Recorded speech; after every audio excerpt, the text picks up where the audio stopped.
It's literally diagonally across the street from Radio City Music Hall.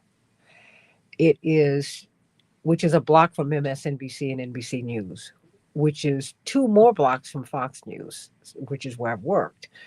So, and it is crowded. Broadway, Sixth Avenue, Fifth Avenue, these are like some of those heavily trafficked avenues in New York City.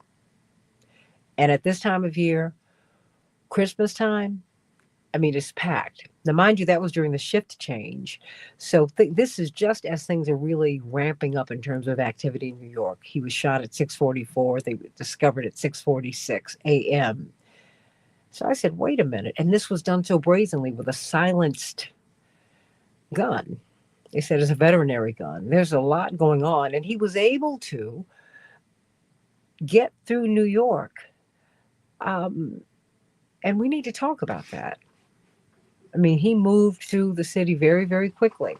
And yet we're seeing that there are many internet sleuths, people who like to solve crimes online. They said, we're not going to help you to find him. Wow. What's going on, everybody? This has unleashed fury that has caught, I would say, the corporate media by surprise. Hasn't caught me by surprise because many people are talking about uh, coverage denials. And indeed, United Healthcare issues twice as many coverage denials as any company in the industry. And they make more money than anybody in the industry. And they're going beyond health insurance into health care. So we're going to talk about that with Russell McKeever. And of course, he is doing so much great work with the Capitol Hill Citizen as their editor. So I cannot wait to hear from him and Dr. Steffi Woolhandler, who is a single payer advocate, a noted physician. In the next hour, we're going to be talking about, surprise, surprise, the Department of Justice has issued a scathing report on the racism in the Department of Police in Memphis, Tennessee. So we want to hear what your thoughts are, everybody. Want to hear what your thoughts are. But first, let's talk about healthcare and this fury. Do you understand it? I don't think anyone would applaud the murder of anyone. Certainly, I do not. We do not hear it. Keep Hope Alive with Reverend Jesse Jackson. This is a man who was a husband. He had two children. He had a family. He had people who loved him. And he had people with whom he worked. And so he was from a community. And that's so painful, so painful. And it's Christmas time at that. There's never a good time, but this was just particularly painful. But the shell casings had at least two that they have discovered, because I'm hearing varying reports, but deny, depose, and defend. There is a book that we're going to hear about that talks about really how the health insurance industry, really, they have really colluded with each other and within their own companies to deny us coverage when we need it the most. So let's talk about this. 866-594-HOPE, 866-594-4673. Hey, Barbara Jean. Hey, Zenobia. Everybody like and share, like and share, like and share. This show, I will be recording at 3 and 4 p.m. Central Standard Time, my own show. And again, I think at 5 o'clock too. So, stay tuned into the Santita Jackson Show YouTube channel. But right now, let's talk here on Keep Hope Alive with Reverend Jesse Jackson about what happened in New York this past week. What is going on? Back in just a moment here on Keep Hope Alive with Reverend Jesse Jackson.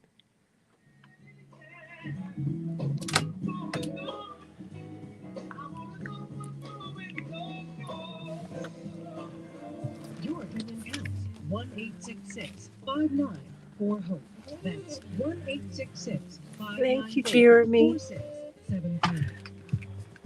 This is more. Finish this one. Let me finish this first. Show the coupon at the pharmacy and start saving. Single Care works at pharmacies nationwide, and it's completely free to use. Oh, I'm sorry, Russell. Good morning. Hi, how are you? Santita Jackson here. Good morning, Santita. How are you? I'm well. How are you doing? I'm doing well. I'm just moving the mic around. So I don't like to drink my protein drink on camera. Woo. Could you say hi to Reverend Jackson for me? Of course I will. Of course I will. Is he there in the studio? No. But actually, I pulled him up online so he could listen. Good morning, Reverend Jackson. I'm the biggest fan. Are you related to Albert by chance? He's my cousin. He's my dad's brother's son. We Yeah. grew up across the street from each other.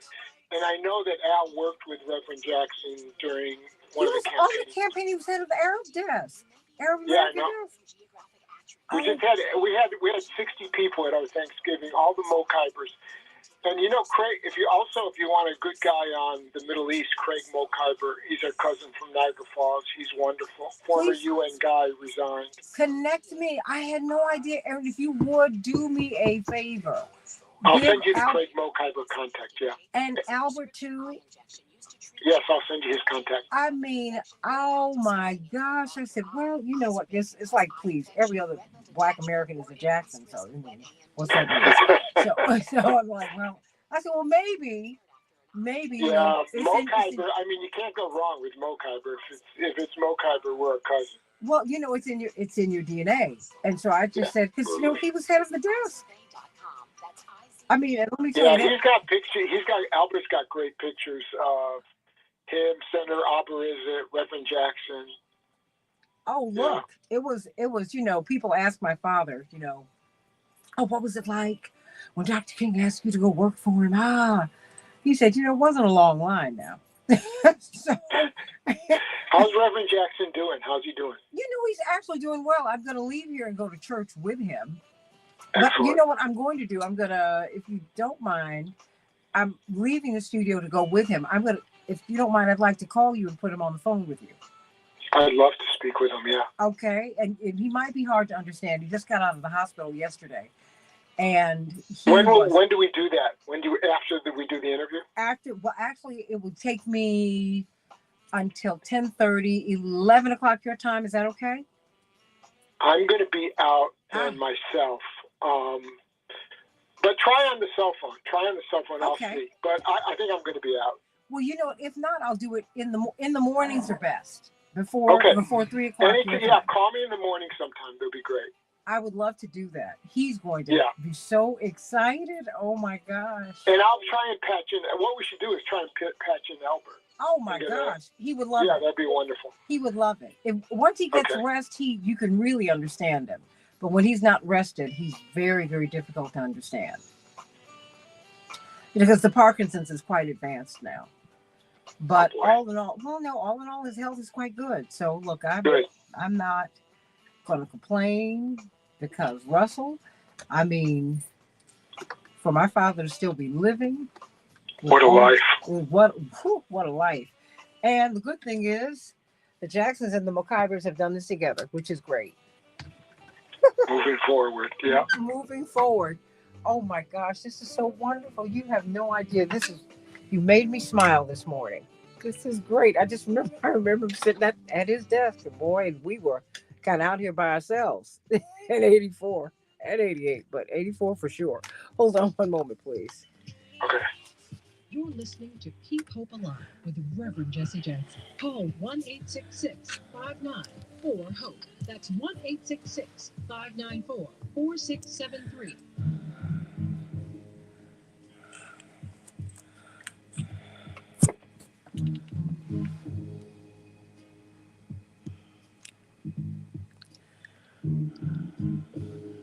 Heaven help the child who never had a home.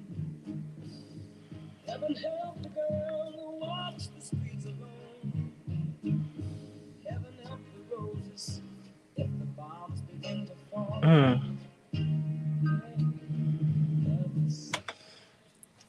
Wow, everybody. Keep Hope Alive with Reverend Jesse Jackson. I'm Santita Jackson. It's a joy to be here in studio with Jeremy Geiger this morning, my wingman. It's always great. And while he's moving these buttons around and everything, for me to call upon him, he's like, would you please leave me alone and let me do my work? Yes.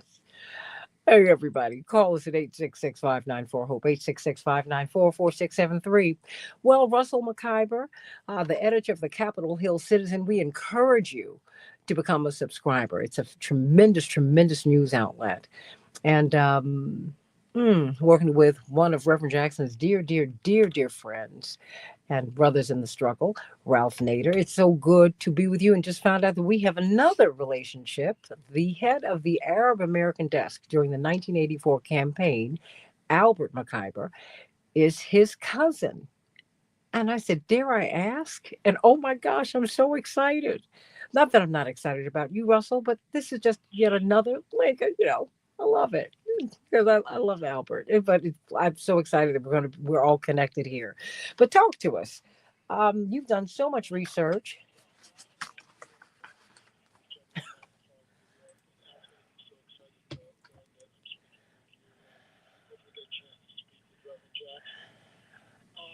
We have this new newspaper, the Capitol Hill Citizen. No subscription yet, but people can get a copy by making a small donation of $5 or more at capitolhillcitizen.com. And we published about 10 issues. We cover Congress.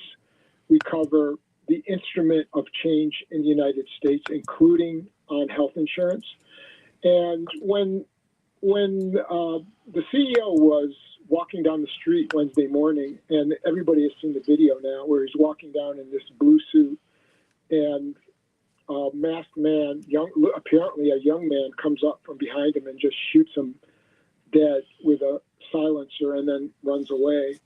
It shocked the whole country. And it shocked the whole country because we've never really seen, and people assumed it was a political assassination. It was a political hit. And then when the police revealed that on the bullet casings, the shooter sent a message to the world by writing the words deny and depose on two of the bullet casings.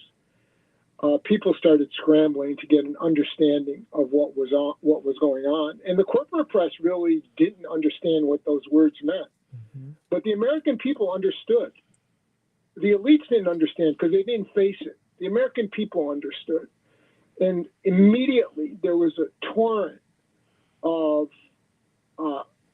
revulsion on the internet, with people writing things like thoughts and deductibles to the family. Unfortunately, my condolences are out of network. I'd help track down the shooter, but vision isn't covered under my policy. And the corporate elites did not understand what was going on. But the American people understood because they felt the brunt of the insurance industry throughout their lives. And these words, deny, delay, defend, are actually part of the insurance industry's history, recent history. Because up until the 1990s, the insurance industry acted on promises. So you paid the insurance industry money on the promise that if something went wrong, they would pay your claim, either auto or fire or house or health insurance, primarily health insurance. And then in the 90s, and we know about this because this was involved with Allstate litigation. And, Allstate's famous motto was, you're in good hands with Allstate. You pay them money for like home insurance. And if your house burned down, they would pay to rebuild your house. That was the promise. But then the insurance industry decided sometime in the 1990s that they could make money by denying claims. And then if you had the will and the means to get a lawyer, delay the claim and then defend in court. Thus, deny, delay, defend. And that's how they made these millions of dollars over the last 30 years. And they implemented this policy, and they hired a consultant, McKinsey, to implement the policy. And McKinsey said that what you have to do is change it from the good hands of Allstate to the boxing gloves of Allstate. So in other words, instead of fulfilling the promise of insurance, get in there and litigate with the claimants. And this was, of course, not just property, but also healthcare. And the American people understood this because they felt the brunt of it. You pay high premiums, there are high deductibles, so you're paying sometimes tens of thousands of dollars a year to be covered for your family. And then when it came time, when someone was sick, at your most vulnerable time, where a family member is sick, they come to you and say, sign on the dotted line, you're going to pay more. We're not going to cover your full amount. And that's what led to this explosion of internet. On the first day, the day he was shot on Wednesday, you go to the internet and there are all these people complaining about the ravages of health insurance and how they've driven people into bankruptcy and led to, tens of thousands of deaths because of uncovered procedures and people who can't afford health insurance. Finally, it took like 3 days for the New York Times to admit what was going on, and they ran an article titled "Torrent of Hate for Health Insurance Industry Follows CEO's Killing." And it was head spinning, and so that was the bottom line. And in fact, there's a book that was written by a legal expert at Rutgers University. His name is Jay Hyman, and he wrote this book called "Deny, Delay, Defend," which outlines exactly how this happened, and he follows the trail of these documents. These health insurance documents that show exactly what happened. And the health insurance industry obviously did not want to make these documents public. And so there was litigation over this. He follows the trail of the litigation. The corporate lawyers were saying, we're screwed if these documents become public. But a judge imposed a fine of something like $25,000 a day against Allstate. And the total amount came to $2.4 million in fines, and they paid it. They didn't want to release the thing. And then finally, a judge in Florida said, you're not going to be allowed to do business here unless you release these documents. And so it all became public. We're talking with Russell McIver, editor of the Capitol Hill Citizen. Please get this publication, and you're going to get some real clarity on the news. Why is it that the corporate media were and still continue to be, I don't know if they're clueless as much as they're trying to misdirect. They're shaming the public. And mind you, I've not seen too many posts where people applauded this man's murder. What they have been doing is amplifying what the health insurance industry has done to them, Russell. There are very few people applauding this executive's murder. The corporate media wants to make it, they want to paint it that way, that we're in favor of homicide and killing. The American people are. We're not. I mean, I think the Wall Street Journal just ran an editorial along those lines, finding one or two people saying something like that. But in fact, it's just grief for their own suffering. That's what's being expressed grief for people's own suffering at the hands of the insurance industry. And like one guy, and if you try and get answers, how come you're not covering my claim? Talk to any doctor. They're going crazy. My doctor, as soon as he heard the news, sent me a message saying, I didn't do it. Mm. Everybody has faced this. And so this is, and as to why, it's because of corporate control. Mm-hmm. At Capitol Hill Citizen, we cover Congress. Let's go back 15 years to 2009 when Obamacare was first raised in Congress. The whole question is, should insurance be private or should it be public? In most countries of the world, it's corporate crime to sell private health insurance. They have public systems, everybody in, nobody out, zero deductibles, zero copays. It's all done through the tax system. And you get a card when you're born, a health insurance card when you're born. You can go to any doctor in any hospital, and your basic needs are covered, including vision and dental. That's most countries in the world. When when Obama came to office, he promised health care reform, Mhm. but it wasn't going to be single payer, which the insurance industry opposed. It was going to be a form of what we call Romney Care. This is when Romney was governor of Massachusetts, and he passed a law basically giving subsidies to people to buy private health insurance. And private health insurance industry loved it because, one, it stiff-armed single payer, and two, it gave them access to taxpayer money. And so Obamacare is Romney Care. It came out of the Heritage Foundation as a way to protect the insurance industry. And when Senator Max Baucus in the Senate held the first hearings on Obamacare, at his side was a woman named Liz Fowler. Liz Fowler was a former health insurance industry executive, and she came to shepherd Romney Care through the Senate to become Obamacare.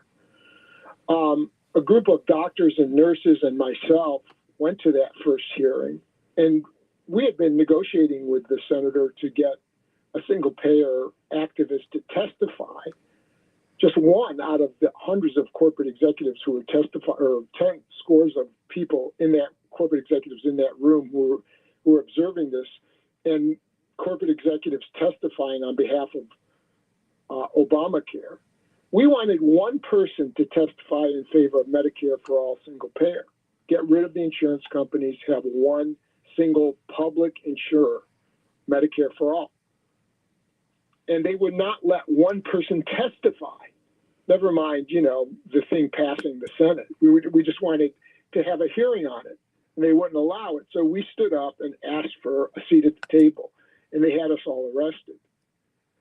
But that's the kind of lock that health insurance industry has. Wait, Russell, hold on 1 second. For the Biden administration, the Center for Medicare and Medicaid Innovation. But Russell, who was controlling? Who would not allow a testimony? Baucus would not allow a single payer advocate to testify at this hearing on health care reform. And this is the Democratic Senate. Mm-hmm. They were controlling the Senate back then. And when I was the first one to stand up at that hearing. I said, Senator Baucus, why are you ignoring single-payer Medicare for all when it's the primary health delivery system for most industrialized countries in the world? Why are you denying that? And he said, call the police. And they came in and they had me arrested. And then others, doctors and nurses, stood up, and they were all arrested. I think a total of 13 people were arrested.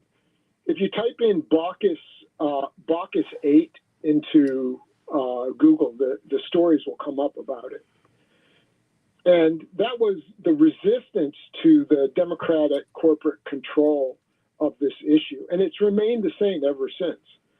Can you imagine if during this recent election campaign, the Democrats, Kamala Harris, would have raised the issue of health care based on just the reaction to this killing? And all the polls show, left, right, it's over 50% support for single payer among Democrats and Republicans alike. And it's not just like, if you look at the commentary, the New York Times article on this quoted the commentary on the CNN reports, because, you can make comments on news reports online. Mm-hmm. And so they were quoting the CNN reports as if this was like a Democratic liberal thing, people outraged. But it was the same at Fox. Mm-hmm. It was the same at all these conservative news outlets. People are outraged at the insurance industry. So it's across the board support that's not breaking through in Congress because of a hammerlock the insurance industry has on Congress and on the Democratic Party. So if the Democratic Party, Biden said he would veto single payer if it came to his desk. But if the Democratic Party stood up during the campaign and said, we're for single payer, we want Medicare for all, we want a $15 minimum wage. If they just said those two things, they would have overwhelmingly won this election. Absolutely. Absolutely. Absolutely. But they're running away from their base. And the base is running towards someone else who's not going to deliver this at all. Well, you know what? Let me just say this. It's a negotiation. Reverend Jackson often says, you don't get what you deserve, you get what you negotiate. I've got about under a minute here. What say you, Russell McIver, Capitol Hill citizen, before we go? We have to start over. We have to move outside the two-party system. Probably not a new party, probably just independents running.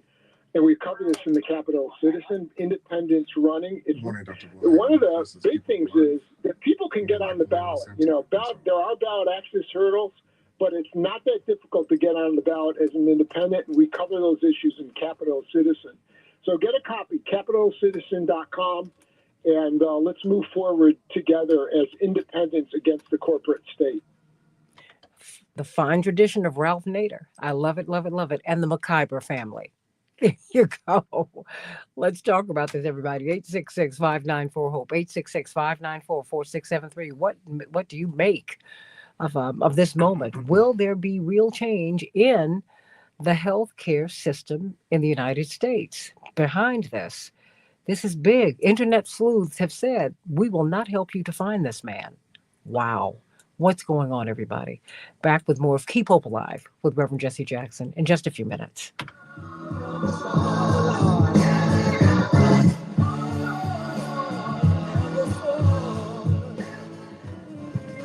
Your opinion counts. 1-866 Russell? 594-HOPE. Is he still there? 1-866 I'm here. Russell, thank you so much. I mean, ooh-wee. And Dr. Stephanie will have Peter, I'm sending you a note connecting you to Craig and Okay. Albert. Okay. Craig, former UN guy.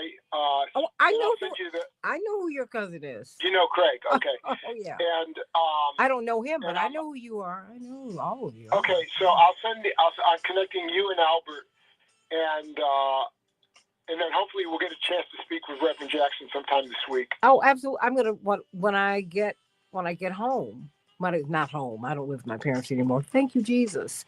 But when I get there, I'm going to tell him because my father's mind is still real sharp. He wanted to know if you were related to Albert. He said, do you think? He said, ask him. He said, ask him. And he is going to be so happy. Okay, wonderful. You have no idea. Big hug to Reverend Jackson from the Mokivers. Oh, well, look, you're going to get a chance to do that over the phone. With Okay, him. wonderful. Thank you. Absolutely. God bless you. Bye, Russell. Oh, bless wait a minute. Stephanie Dr. Woolhandler, Stephanie just saying Woolhandler. goodbye. Okay. Oh, I'm sorry. Dr. Oh, well, I Woolhandler. missed him. It's Oh, okay. I No am problem. so sorry. Hi, Well, how are you? How are No. you? Well, I'm just fine. Thanks. Well, Yeah. you know what? I spoke with Dr. Susan Rogers, the immediate past president of PNHP, and Uh-huh. she said, because the board had discussed this matter, they didn't want to weigh in on this topic because, they don't want to, appear to certainly do what they don't do, which is support violence. And so I wanted to know how you wanted to be introduced. I was going to introduce you as a noted physician and supporter of single payer. I think that's fine. Okay. I just want to be careful because I don't want to do anything that would Okay, cast aspersion upon the PNHP. Okay, now I have quite an echo coming. Hopefully that won't be going on during the actual It won't be, will it? actual show. No, Okay, you're just hearing, okay, 'cause you're it's just distracting hearing me the, a little. Oh, you're just getting Yeah. a little feedback for now, but that's about to end right Yeah. now. Okay, good.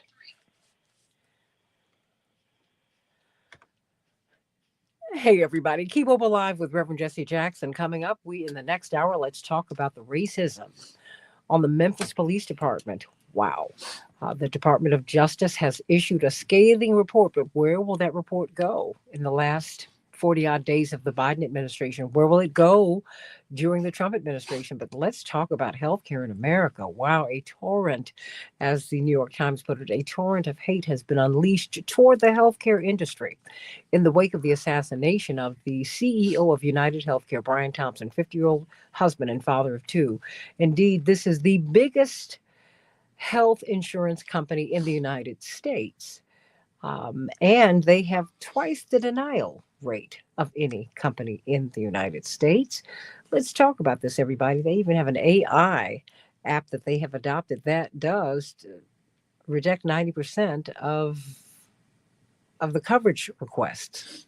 It's a lot. And boy, people are up in arms, Republicans and Democrats, and people who are independent. So let's talk with Dr. Steffi Woolhandler, no stranger to this show. Indeed, she is a family member of the show and has really one of the original rainbow people. Indeed, she's a noted physician and a single payer advocate of many, many, many years. Welcome to the show, Dr. Woolhandler. Thank you so much for being with us today. You know, it's very interesting that this torrent, they're calling it a torrent of hate. Of course, that is what they're saying in the New York Times. But it's really, I think it's much more complex. Well, maybe it's as simple as people are saying, you know, we continue to get denied coverage when we need it the most. Well, talk to me. What is the state of healthcare delivery in the United States under this private health insurance system? Well, obviously, we oppose violence. We oppose shooting people and killing them. I think we should call this a torrent of anger, and anger is, in fact, justified because of what people are experiencing at the hands of the health insurance industry. You know, there's two forms of violence. One is interpersonal, which is how Mr. Thompson got killed. But the other form of violence is structural. When you hurt people and occasionally kill people because you have established a structure that is dangerous and bad for people's health. And Mr. Thompson, along with many, many other people in the insurance industry, have set up a structure that is violent, that hurts people, that occasionally results in someone dying. So if you need an expensive surgery to try to cure your cancer and the insurance company delays it, maybe denies it, but even if they delay it, it can hurt you and will occasionally result in very serious harm. So there's a structural violence, but the thing that's misleading about the term structural violence is structures are actually created by human beings. And in this case, they're created by people who profit from the private health insurance industry. So again, we don't believe in solving things with violence. It often backfires, unfortunately. And it hurts innocent people. This man's kids are obviously been hurt by it. So we're not proponents of violence, but we need to oppose both interpersonal violence, shooting someone with a gun, and structural violence, hurting someone by setting up a structure that damages their health and well-being. Well, you know, we're talking with Dr. Steffi Woolhandler, a noted physician and longtime advocate of the single-payer system. And to be fair, for the most part, overwhelmingly, I've really not read comments in which people were cheering the murder of this man. I mean, my goodness, he's a husband, a father. No. What they have taken the time to do in these comments, Dr. Woolhandler, is relate their experiences of coverage denial. They were saying at my most vulnerable, when I've been diagnosed with cancer, when I've been in the middle of treatment, even Anthem, Blue Cross Blue Shield, they were going to limit the coverage for anesthesia, and they immediately rescinded that in the wake of this man's assassination. I mean, this is unbelievable.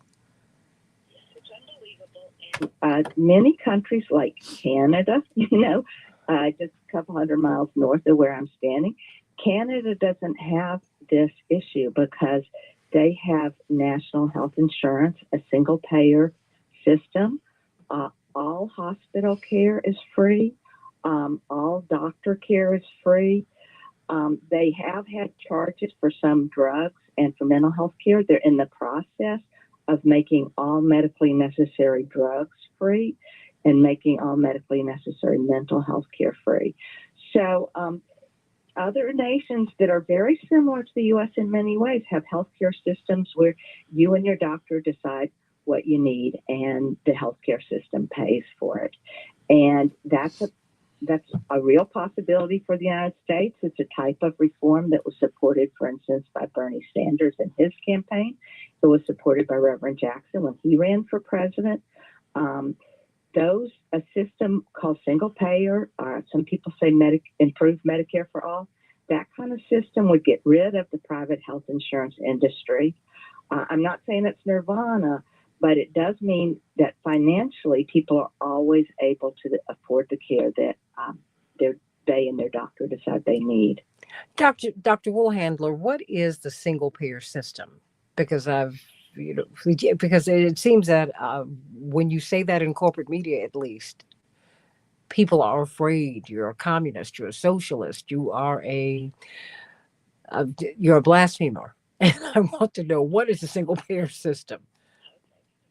Type of a system they have, let's say in Canada, or they have in Scotland, which are not communist countries. Last time I looked, you pay your taxes. You have to pay your taxes, but in fact, care is free when you need it. When you're sick and you need care, the care is paid for through your taxes. You don't have to take money out of your pockets to pay. So if you go to Scotland, for instance, and you need medical care, everything is free, including parking in the hospital parking lot, right? Because they say you didn't try to get sick. You're not here for fun. You're here because you need health care. And we're not going to make you pay now because we pay for everything from the taxes. And when we try to describe it to people in the U.S., we say, well, think about traditional Medicare. It's that people pay taxes to support. And then when you get sick, the government pays the doctors and hospitals. So single payer would be kind of an expanded and improved Medicare. That is, it would be expanded to cover everyone, and it would be improved so that you don't have those gaps in coverage that people have with traditional Medicare. They have co-payments and they have deductibles, and they have, uncovered services like eyeglasses or dental visits. You get rid of those gaps in coverage and make it a improved and expanded Medicare for all. Can we afford it? That have single payer systems spend significantly less than we do on healthcare. The United States has the world's most expensive healthcare system. On a per capita basis, we're spending twice as much per person as they spend in Canada.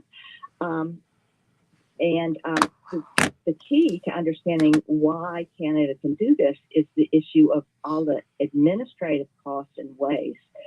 All those people in the insurance industry, you don't actually, there's a lot of people working there. You don't need them there pushing papers around.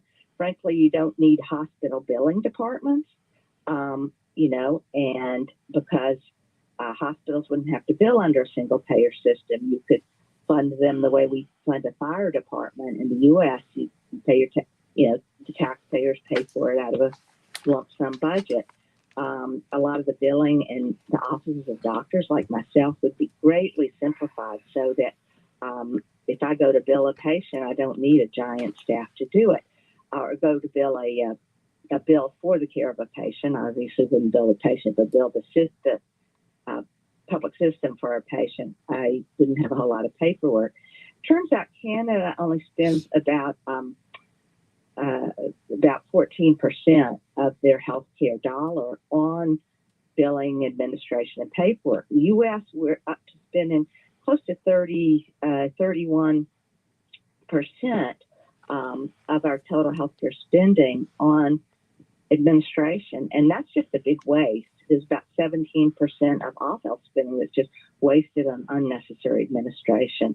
And if you do out the numbers, we're talking something like $800 billion a year wasted on unnecessary administration and profits. So the key to single payer is you're able to reduce that administrative waste and then take that money and spend it to improve care, to eliminate co-payments and deductibles, to make sure everybody gets the care they need, to make sure people can afford to go to the dentist, because $800 million goes a long way even in the U.S. What happened with ACA? I mean, because I've always understood that this was Romney Care, and this really came from the Heritage Foundation. I remember reading the report back in the late 80s, in 89, I think it was. And what happened? Because the public option was taken off. What was the public option? I did not think that was single payer, but it would have gotten us closer to it. Is that true? Option was discussed and then removed from the final bill. The good thing about the ACA was that it did expand the Medicaid program, and people really needed that. Of course, 10 states were still refusing to expand Medicaid, but the rest of the states, including many Republican states, ultimately decided to expand Medicaid. And that's like a great step forward. It's not good enough. It doesn't really help people with private insurance. It doesn't help people much with Medicare, but just expanding Medicaid was a big step forward and something I supported. The rest of the bill was quite bad. It left people with Medicare and private insurance with giant co-payments and deductibles. It left the insurance industry in charge and allows them to deny claims like they're doing now, like what they're doing that's making everybody so angry at them. So I didn't really do anything to challenge the private insurance industry. There was a bunch of regulations written into the original ACA, which was signed in 2010. But since then, the insurance industry has eaten away at the regulations and weakened them in a way that the private insurance industry is still able to pretty much do what they want. Additionally, they've privatized big parts of Medicare. So through the Medicare Advantage programs, they're setting up privatized Medicare programs that function a lot like just traditional private insurance, in the sense that there's co-payments, deductibles, denials, delays, people unable to get the care they need. Dr. Woolhandler, it seems that this torrent of anger that I think that you've appropriately corrected the corporate media's framing of this, of the anger and really the pain and the disappointment of people who buy these policies in good faith.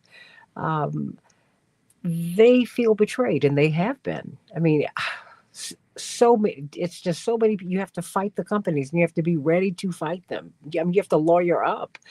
I mean, so do you think that Americans, corporate media, are framing this way? Number one, as you look at the news, are you surprised by that? I mean, is there anything that kind of that is surprising? Well, the news wants to conflate anger with hatred. Mm-hmm. And, someone advocates actually going out and shooting people, that would be hatred. If someone says they're angry and understand what the motives of the shooter might be, that's a different story. And I think everyone's guessing, and we don't know, but we're guessing that someone who this shooter loved was severely hurt by United Healthcare.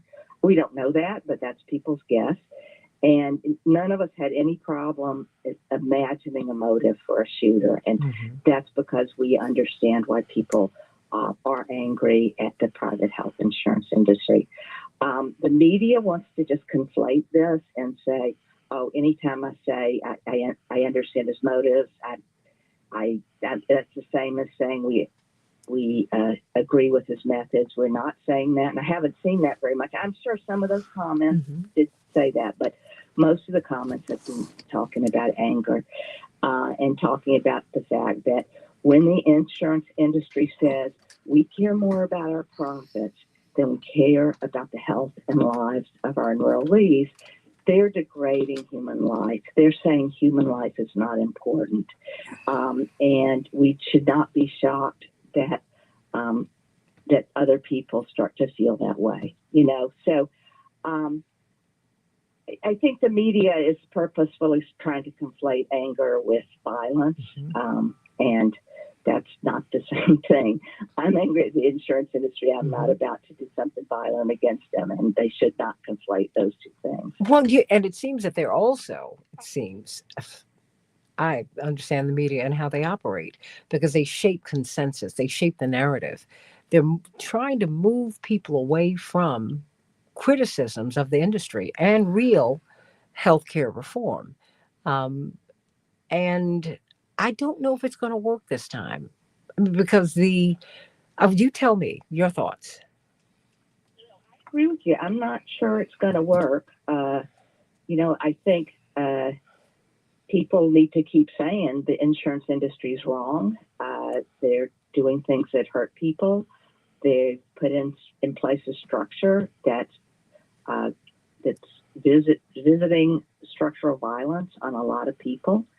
And, you know, you and I may know that you can go get a lawyer, you can fight the insurance industry, but a lot of people are too sick or too poorly educated and may not have the wherewithal to fight the insurance company. You know, they don't actually have much recourse. And so, you know, I think we're in a state where people are very, very angry and they're not going to be persuaded that the insurance industry is a good guys in this.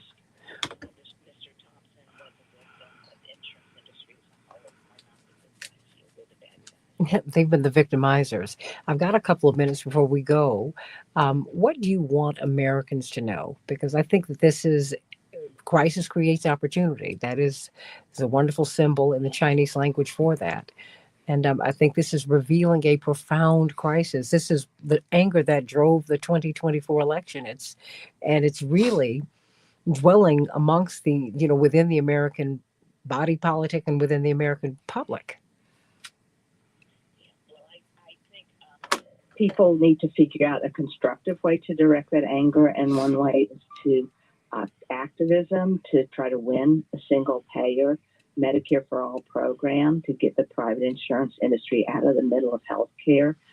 There's lots of organizations that do it for physicians. There's Physicians for a National Health Program. The National Nurses Union has endorsed single payer. There's organizations like Public Citizen that endorse single payer. There's local groups all over the country working for a Medicare for All program. And a good way to direct one's anger is toward activism to get the American people a single payer healthcare system that they really deserve. We deserve it. We do deserve it. You should not, in your most vulnerable moment, have to fight to get well. Some people can cut a check. But, you know, the fact is, even if you have a nice nest egg, if you get sick in America, that could wipe out your financial stability. And that is not right. Dr. Steffi Woolhandler, someone who's been on the front lines of this fight for decades. We thank you for your work, of course. Noted physician and single payer advocate. It would benefit us all, everybody. Dr. Woolhandler, God bless you and thank you. And may you have a blessed holy season. Yes, you have a blessed day as well. Thank you so much. Everybody, 866-594-4673, 866-594-HOPE.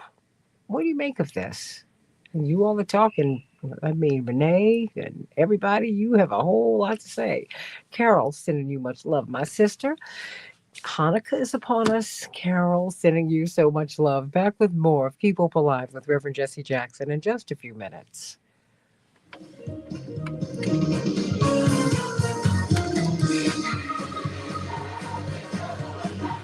So you guys, what do you think? Coming up, we'll have... Okay, I'm going to sign off now. Thank you. Thank you, Steffi Woolhandler. Dr. Woolhandler, thank you. Thank you. It's a Blessings pleasure. to Bye-bye. you. Thank you. So, you guys, what do you think? What do you think? What do you think? Hey, hey, hey. What'd you say? People are tired of being gouged. Hey, you and me both. What about these phantom bills that you get? I mean, you think that once you've paid your copay at the doctor's office, it happens to me all the time. And then you get something in the mail saying that you owe several $100s more. I'm like, well, what is that? Where did this bill come from? What? And sometimes if I don't get to my mail, it's sent straight to collections. I'm like, whoa, what happened? I paid. What is this bill for? I'm paying. Everything's on. No, it's a medical bill. And I'm like, but I thought I paid this because I had the copay and I thought the test and no, this, that, and the third. No, it doesn't work like that. And you said, Carol, you said all you want is his GoFundMe and a suggestion box. Oh, you said, hey, no, just politics.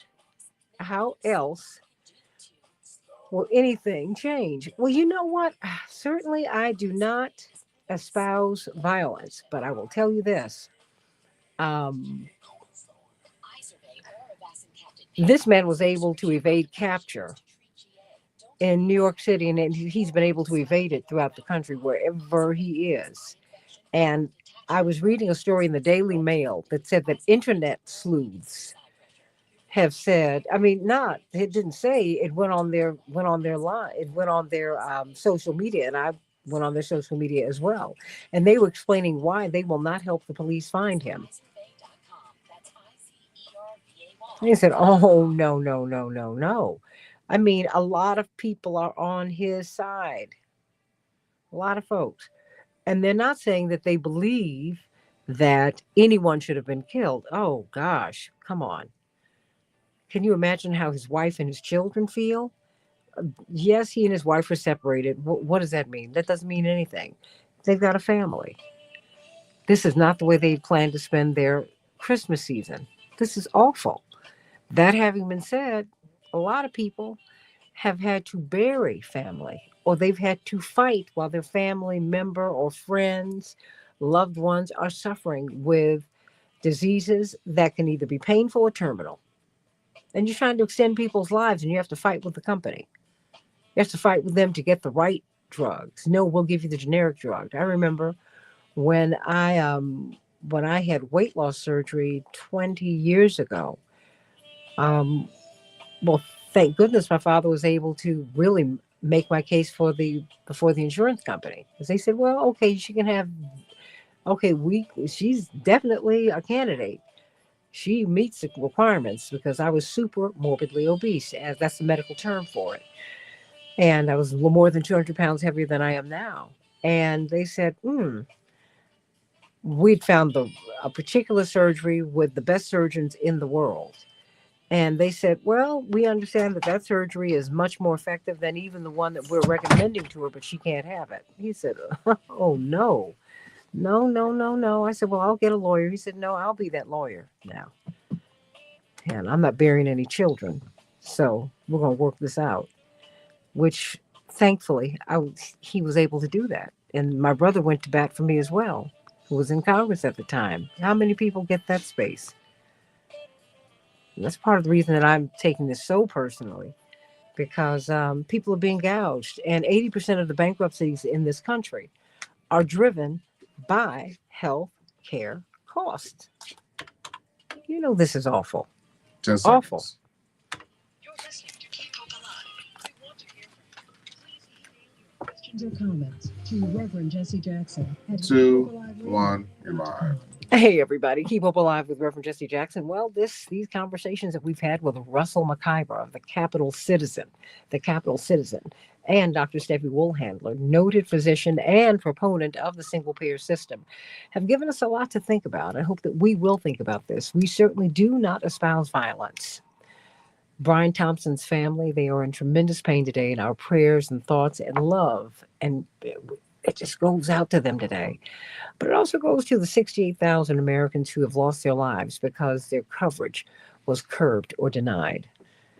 and the people who are living in fear and in pain because their coverage is being denied or delayed. The people who have to go to court or go to battle with an insurance company.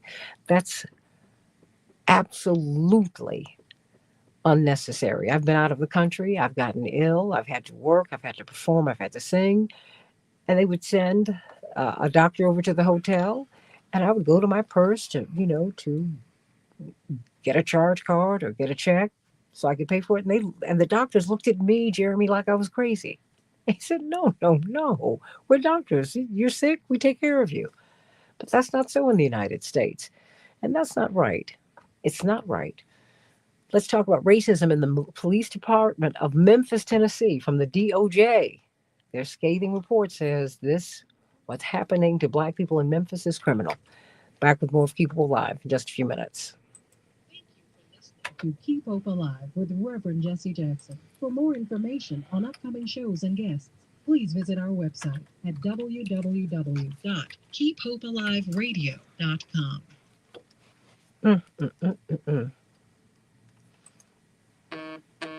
Okay, is that me? Yep. There's more. Hello. Good morning, Representative Rhonda Reynolds. This is Keep Hope Alive. Yes. Please hold for Santino. Okay. Oh, I have to give you, let me see. Well, you gave me his. I have to give you Jeanette's number. I have Jeanette's number. Oh, okay. All right. Okay.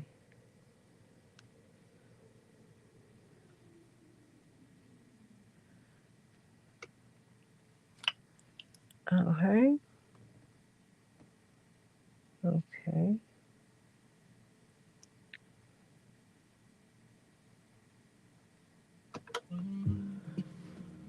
Hmm.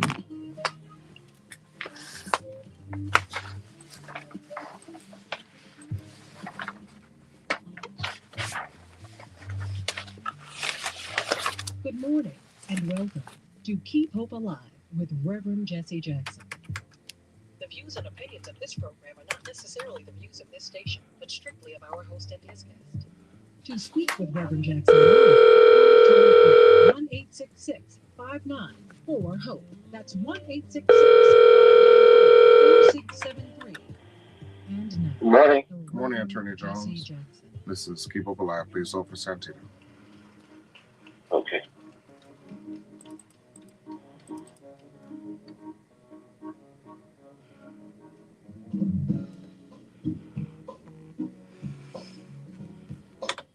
Hey, everybody. Keep Hope Alive with Reverend Jesse Jackson. I am Santita Jackson here with my wingman, Jeremy Geiger. How you doing this morning, Jeremy? I am beautiful, Santino, just No. like you. Oh, I just love him. And Mrs. Geiger. This is his first holiday season as a married man. We love Jeremy. Yes, it is. Many more to go. Yay. I love that. I love the spirit of that. I love it. What a wonderful, wonderful young man. And boy, he has been my ride or die for a long time. And I can't help but thank you, Ryan, for filling in the gap where we need you to do that. You're Good two of the morning, hardest Reverend working men I know. And Wilson. thank you, Keep Lee, alive. for helping us to get things started Yeah. here on this Please show. hold for Just, it's been a wonderful, wonderful team. Elroy Smith. Boy, oh boy, what a wonderful, Would you get wonderful, the radio on wonderful there, way to bud? go. Scott Sills. Smoking Scott Sills. Had a lot of wonderful people. Oh, no. Let's switch I like gears the way. now. The Memphis Police Department was fingered by the Department of Justice this past week, the United States Department of Justice, for excessive force that they use specifically against Black people in Memphis, Tennessee. What's going to happen here, everybody? This investigation began in July of 2023 in the wake of the beating death of Tyree Nichols. Yes, he was beaten to death by police. Can you imagine the force that it takes to literally beat someone to death? Well, he was beaten to death. And so, but they go further. Unlawful Good stops, morning to you, Honorable. This is Keep Hope marches, searches and Please hold for seizures, arrests, discrimination, in response to people with behavioral difficulties, health issues, mental health issues, and on and on and on. It just does not stop. And remember, since the George Floyd killing by the police by a police officer, and of course aided by his fellow officers up in Minneapolis, St. Paul. Uh, More people have been killed by the police. I mean, the police killings of people has spiked. To be sure, there are some great police officers, but what we're trying to do is root out those who are not great, those who do not belong on the police force. Wow. So let's talk about that. Are you surprised by this support and by this report? And in the last 40 days or so of the Biden administration, what can be done about it? What do you think is going to happen during the Trump administration? And let me tell you something. Don't wait for the Trump administration to act. You have to decide that this is a priority. You're the ones. We're the ones who have to do that. Under this administration, we'd have to do it. You have to do it anytime. You don't get what you deserve. You get what you negotiate. And the more that you press, the more you can get things to move. The squeaky wheel gets the grease, everybody. Back with more of Keep Hope Alive with Reverend Jesse Jackson. I'm Santita Jackson. In just a minute.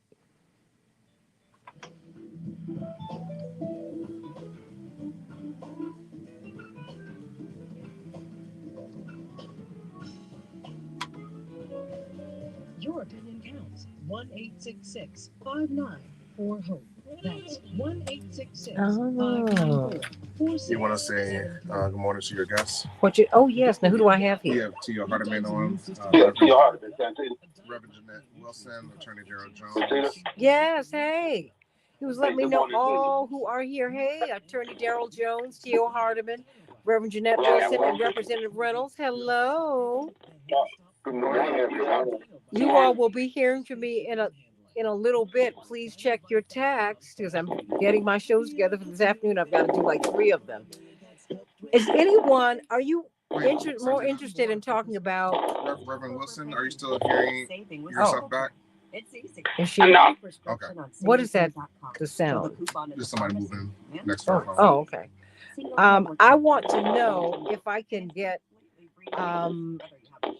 you all say at 5 o'clock Central Standard Time, which would be 6 p.m. Eastern Standard Time, to talk about the anger that the killing of Brian Thompson has revealed. I mean, people are angry about a lot of things, but this is a United Healthcare CEO who was murdered this past week, who was assassinated.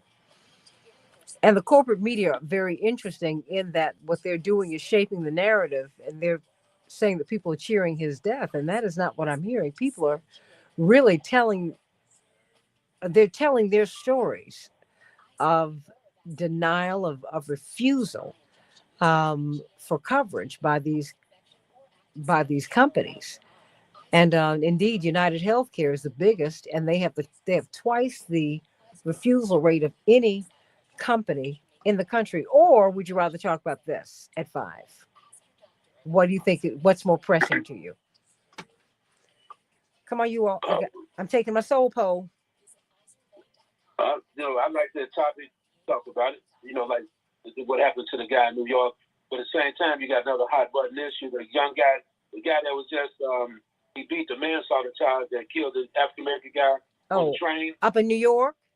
Yeah, up in New York. Maybe there's 2 we think on both of them at the same time. Oh yeah, well, I mean that's the anger. So if you all would you all be open to doing that at 5, which is 6 Eastern? Anybody? Yeah, that's fine with me. Yeah. Okay. What is more interesting for me is this, it may be anger, but this whole immigration issue that's coming forth. They're starting, they're getting these ISIS agents are moving aggressively on people, not just Hispanics, but also Haitians and Africans. But you know what? I'd like to separate that out because that's a whole big issue. I'd like you to mention that. I'd like you to mention that. But what I did bring to everyone, and Ron, I think Tio, you all, and Daryl, you would remember, how our government is complicit in this. Because what they're doing is there are programs, a tent program for refugees, and it was started in our government. I mean, they're bringing people in, and it's a worldwide program where they're bringing people in from their native countries into the Western countries to work for cheap. Right. Yeah. I mean, I'm like, if we don't get to the root of this thing, we're missing the boat here. That's just a thought, everybody. It's just like, come on, y'all. Well, that's how we have to put all of this in some kind of context. Mm-hmm. People not just coming across the border and taking jobs. They're brought here in many instances to work for free. That's little. right. Because, it's just like what's happening in Syria. We have been working to get Assad out of power a long time. And if you think that this is not engineered, this is horrible. I mean, all of it's awful. But we're coming up. We're going to talk about what's happening with the DOJ. I will pivot to you first, Reverend Dr. Wilson, because you have to leave. And so, you can make your statement. Oh, yeah, Thalia. The media described this killer as light skinned instead of white. I'm like, really? You can't be that yellow. You know he's a white guy. You know it. They need to stop that.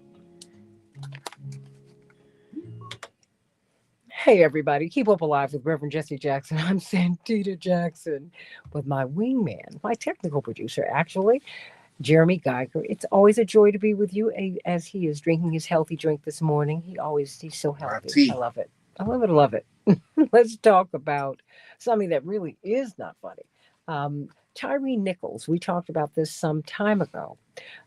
He was a young man in Memphis who was beaten to death by the police. I mean, you have to think about the force with which you must strike someone and the intentionality when you beat someone to death. He was beaten to death. And so this murder by the police was just so shocking and so painful that people pressed about it. And so the Department of Justice went in and they investigated and they said, well, you know what? There is a pattern and practice of racism, excessive force, brutality used against Black people in Memphis, which is a majority Black city by far. And so we want to talk about that today.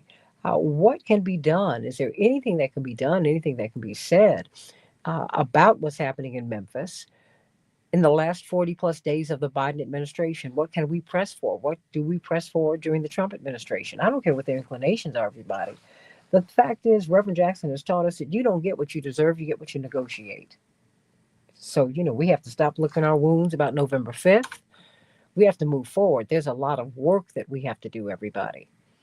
Because the fact is, in 2022, the study showed that since George Floyd was killed, more people have been killed by police than before George Floyd was killed by the police.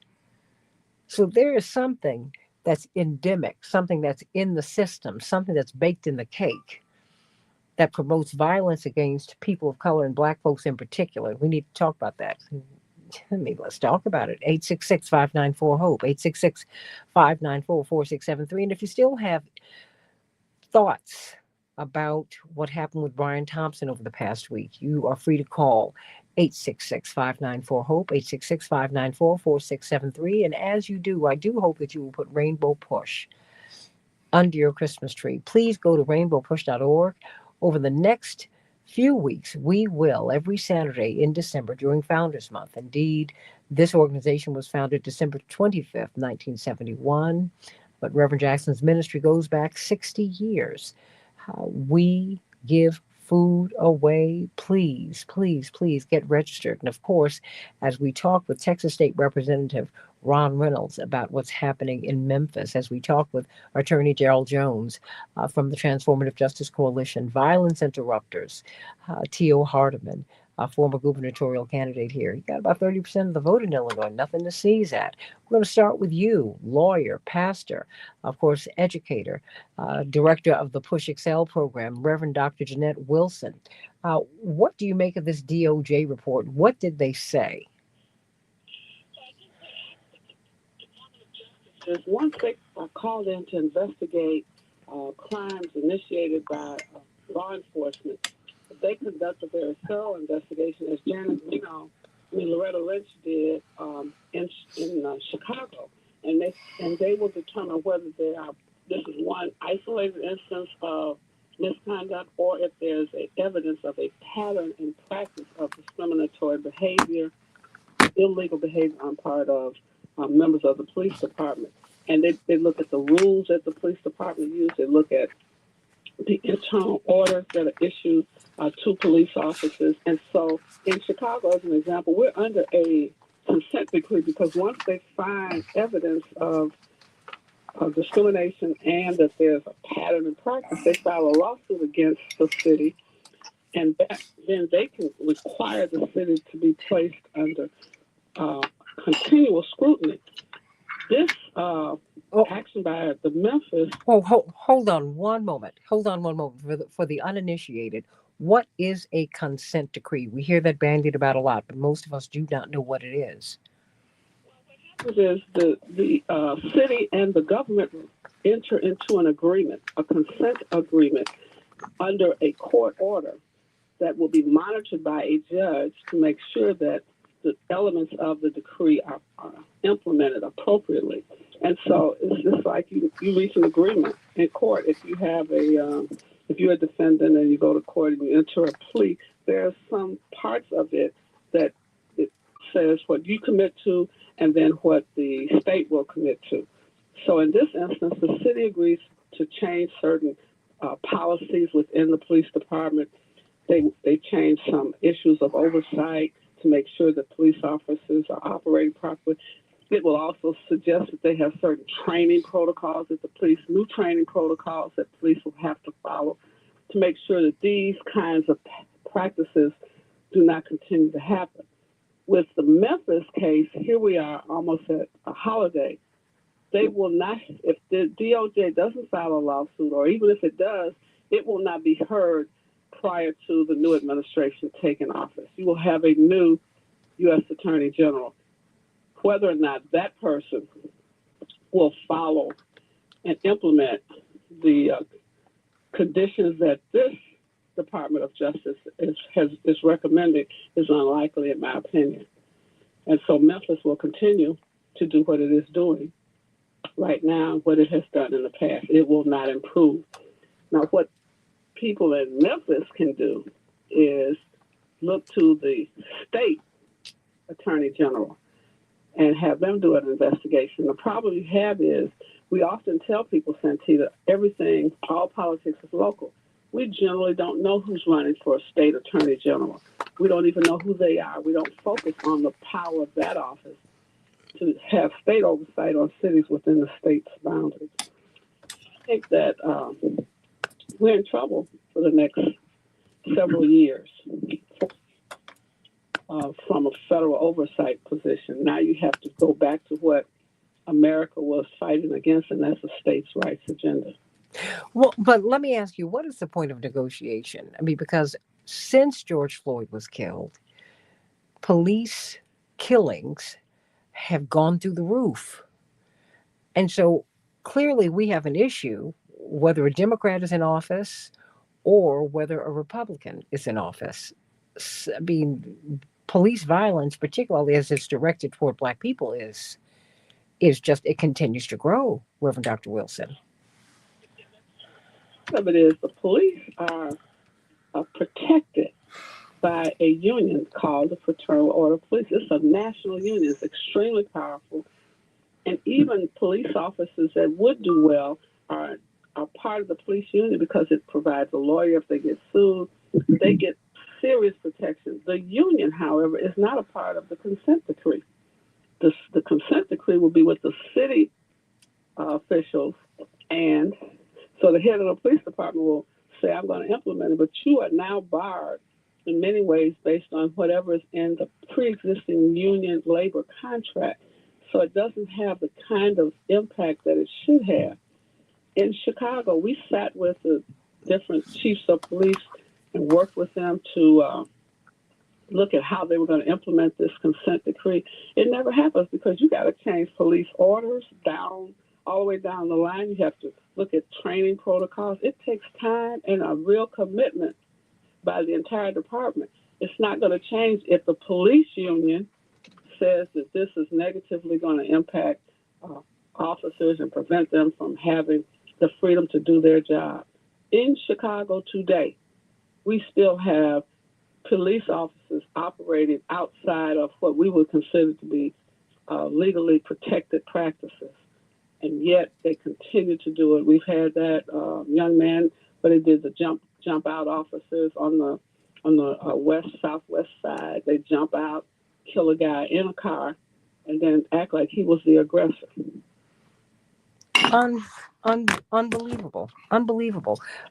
Texas State Representative Ron Reynolds, what do you make of what we're seeing in Memphis? And quite frankly, it's happening all over the country.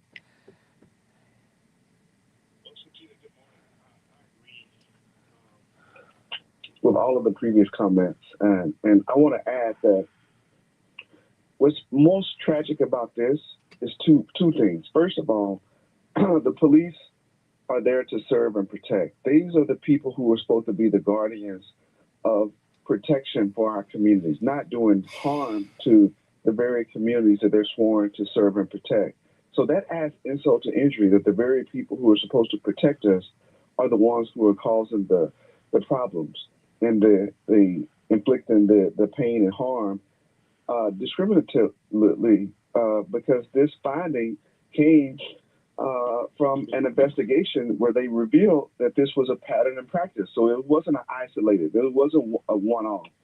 And what strikes me even more is when you say, even after the death of George Floyd, that these infractions, these encounters have escalated, where we were supposed to be more conscientious about police misconduct and police brutality. And unfortunately, at the federal level, we did not get the George Floyd Policing Act passed. It did pass the House and it failed in the Senate because of the filibuster. But I was shocked when you said that, because I thought that there was more consciousness. So it's very disappointing. It's disheartening. And I think that I'm from Tennessee, Santita. I'm from, I go to Memphis about once a year. I'm from Jackson, Tennessee, which is outside of Memphis, but I have family in Memphis. And you're right, Memphis is a predominantly Black city. So I would call upon the citizens of Memphis to demand accountability from the mayor and the city council, because they're the ones that hire the police chief. The police chief is the one that hires the police officers. So there has to be some accountability.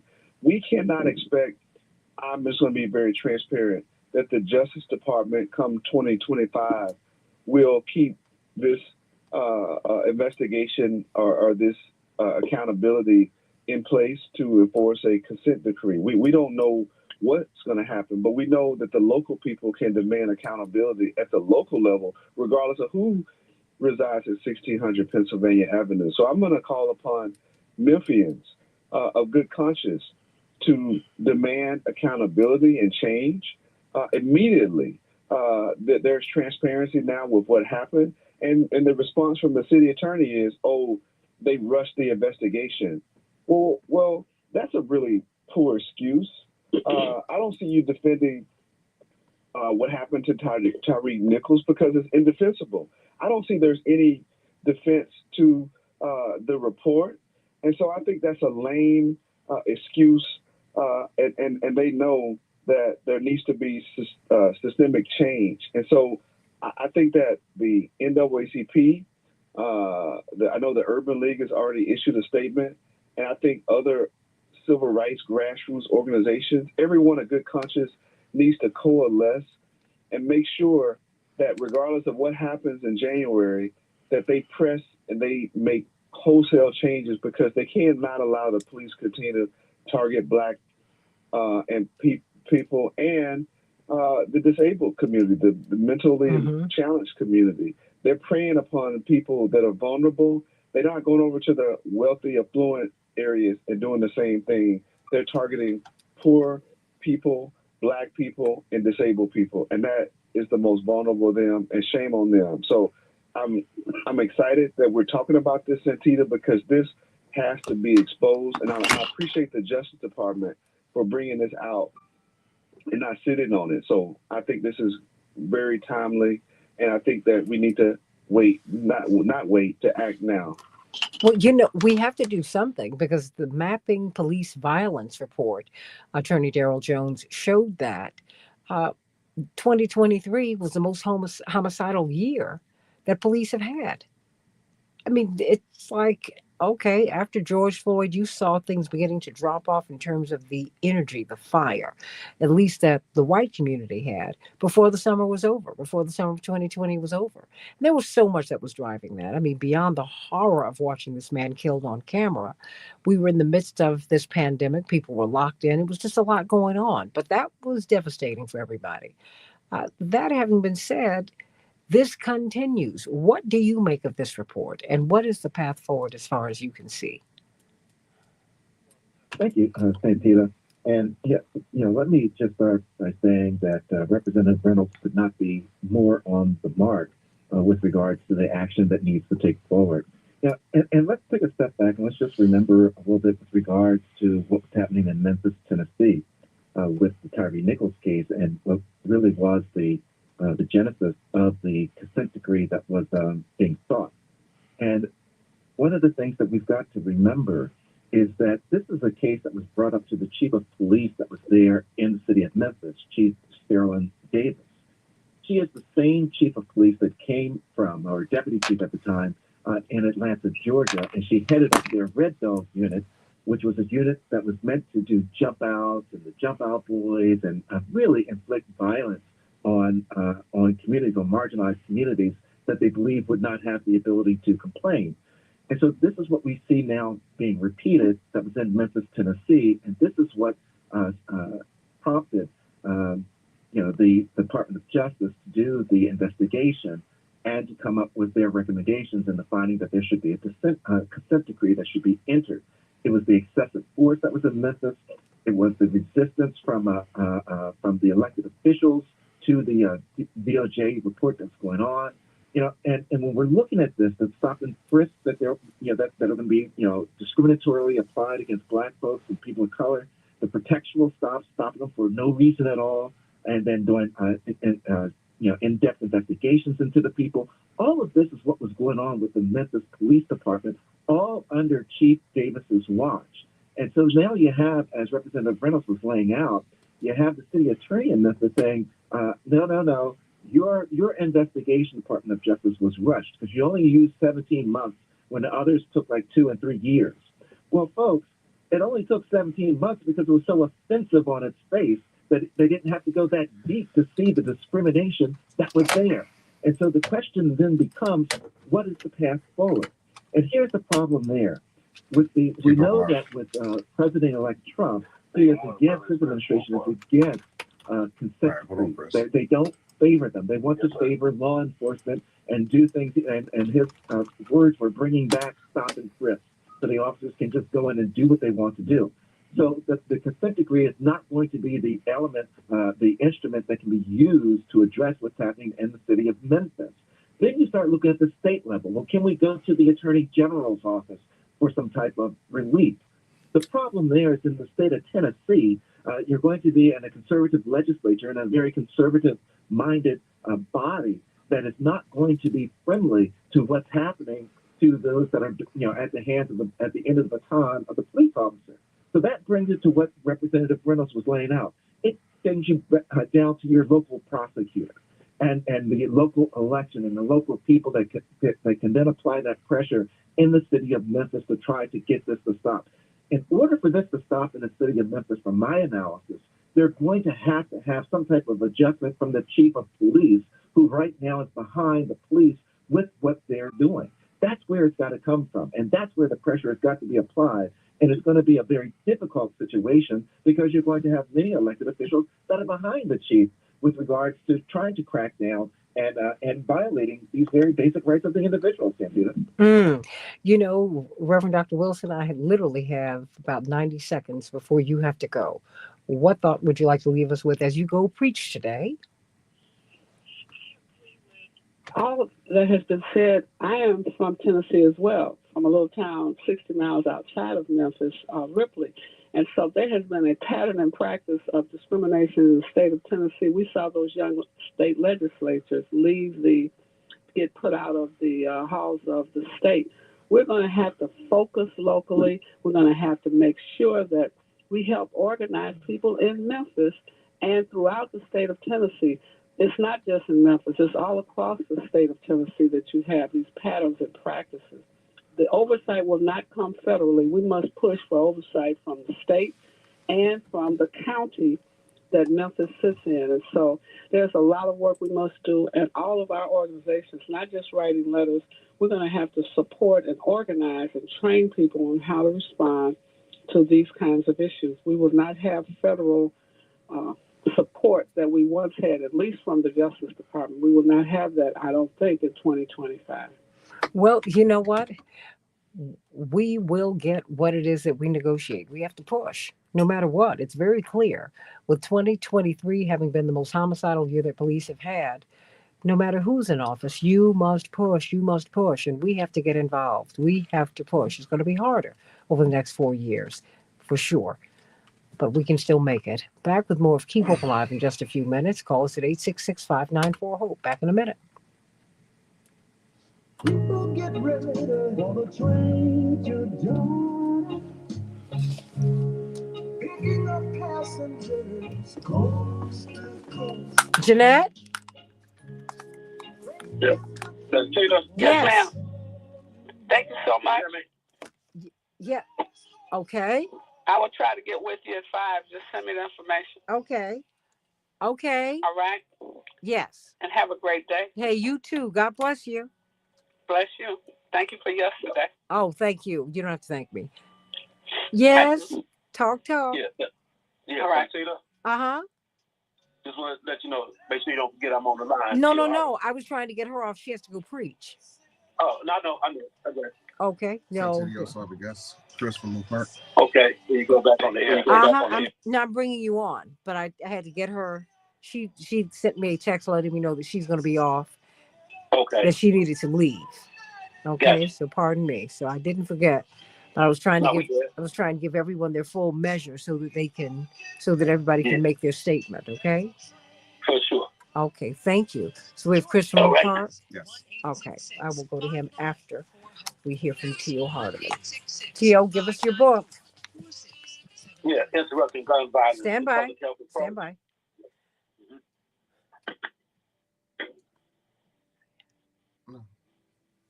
We're in commercial break. Hmm? We're in commercial break. Yeah. You want to put you on during a commercial break? What? You want to put you on during a commercial break? No. Is this is 2 minutes? Yeah. Oh shoot! I keep forgetting. I'm like, what?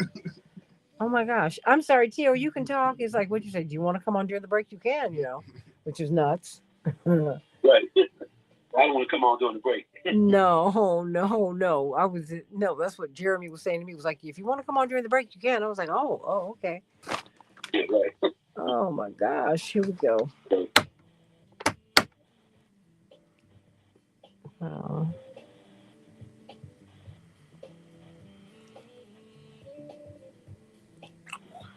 Okay.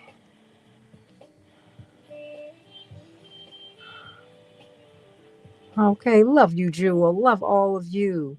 And LA County Sheriffs, Gestapos, yep. You see more and more people who feel this way about the police in the United States.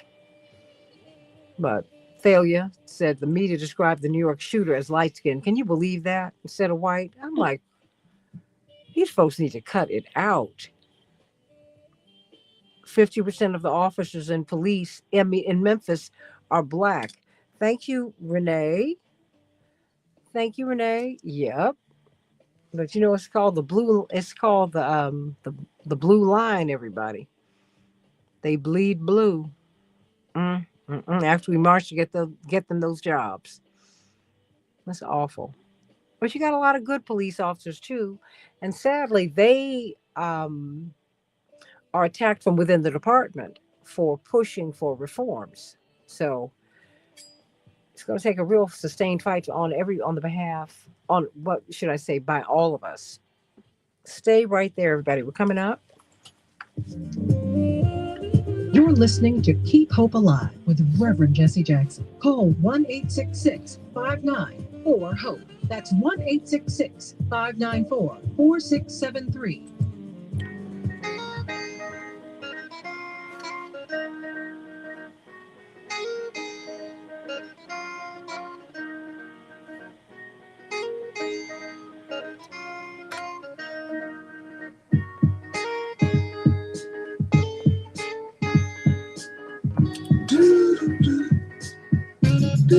It's a shame the way you mess around with the man. It's a shame the way you hurt me. It's a shame the way you mess around with your man. I'm sitting all alone on the telephone, waiting for your call when you don't call.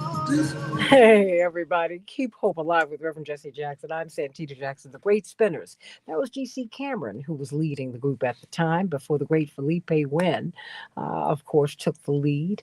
And of course, who can forget Bobby? What a great group. What a great group. It's a shame. And that song was written in part by Stevie Wonder, and he played almost every instrument. Can you believe it? Yeah, you can. It's Stevie. Come on. 866-594-HOPE, 866-594-4673. What about this DOJ report? It's explosive. It cites excessive force, just racism that is rife on the police force in Memphis, and it's directed toward Black people. And Renee Criswell points out, Attorney Daryl Jones and Texas State Representative Ron Reynolds, that 50% of the police force is Black. Oh, whoa. Whoa, I have to look into that, but I'm not surprised that a whole lot of them are Black. But what's going on with that? What's going on with that? And we have got some callers, but first I want to go to you, T.O. Hardeman. Thank you so much for being so patient. Violence Interrupters. Before you begin, you have a book that we can purchase on Amazon. Gun Violence, the Public Health Approach. You can go to Amazon and purchase a copy of my book. People can visit my website as well, violenceinterrupters.org, violenceinterrupters.org, and check out all the work we're doing across the United States. Fantastic. What do you make of this report?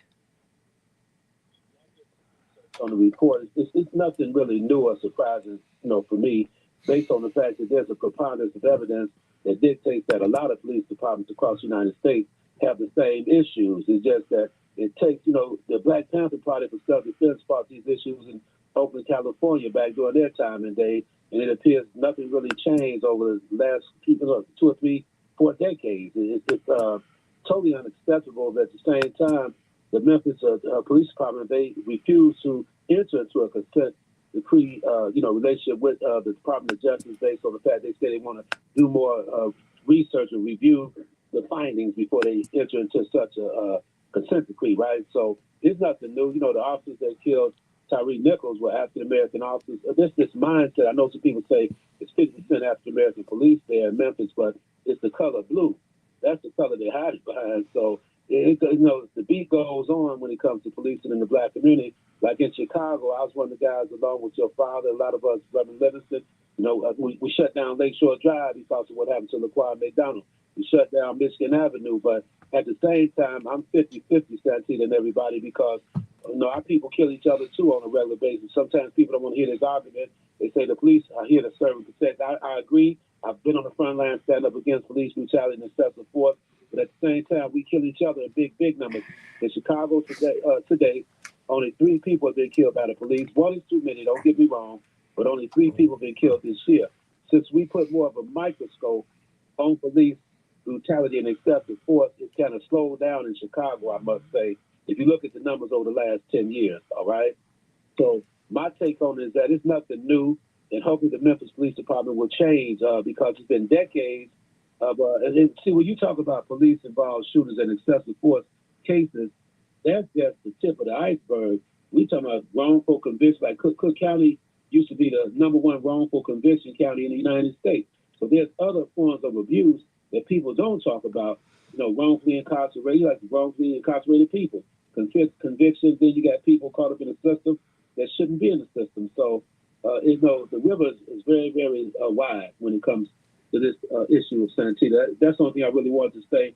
But I salute our forefathers, Huey P. Newton, and Bobby Seals is still around with us here today, that stood up to fight against this crazy nonsense. We should be further ahead than where we are today. I just put it like that. Well, we've worked very hard. Is it that we should be further ahead, or did we not understand how deep the problem is, T.O.? Because if you do your research on it, you find out that a lot of, like in Chicago, for example, You know, we're a very segregated city. We know that a lot of Irish people became the police, but you had a lot of racist people that were not the police at one time. So when everybody started putting pressure on a lot of the overt racism, then it became covert racism, where they became the police, they became the state's attorneys. And I'm not just saying the Irish people in general, it's just you had a lot of Caucasian people that had racist tendencies. Matter of fact, the Ku Klux Klan, they took off their hoods in some cases in a lot of cities throughout the United States, then they put on badges. That's what happened. So what do you expect to get out of something like that? And that's exactly what happened. This is true. What I'm talking about, everybody knows it. Some members of the Ku Klux Klan and members of the Nazis, they took off their hoods and they hid their tattoos and became members of the police.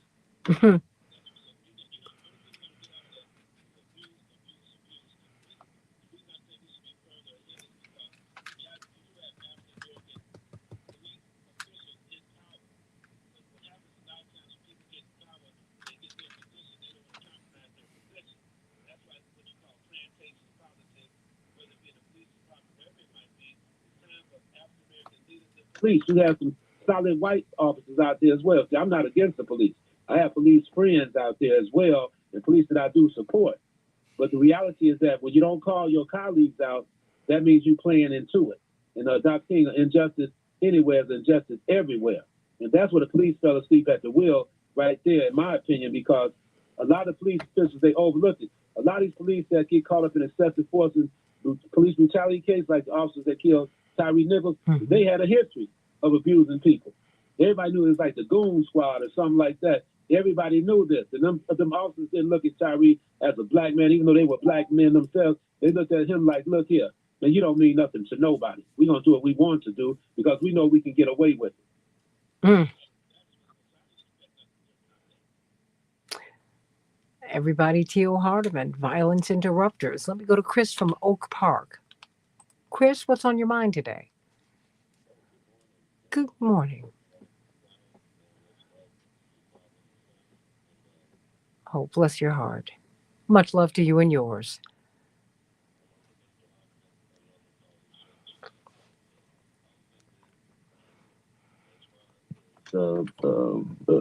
Memphis, like Mr. Hardiman said, is not black, it's the blue.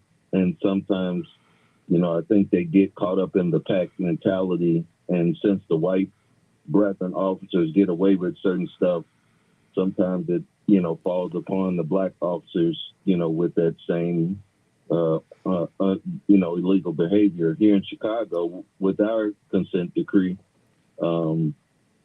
it was found out that Rahm tried to stop it, and then Lisa Madigan pushed forward with it. And, you know, we had over $1 billion in misconduct settlements. We had officers, you know, on the Proud Boys and white supremacists. And we've only accomplished, I think, the moderator lady said, attorney judge said, I think 7%, 8%. So there's some pushback there. And then there was some talk with the budget shortfall. They were taking they're going to take some of the funds allocated, you know, to get the Chicago police back to constitutional policing. And we're way off that. So at that rate, you know, it'll take a couple hundred years for them to come into compliance. And there's always a pushback.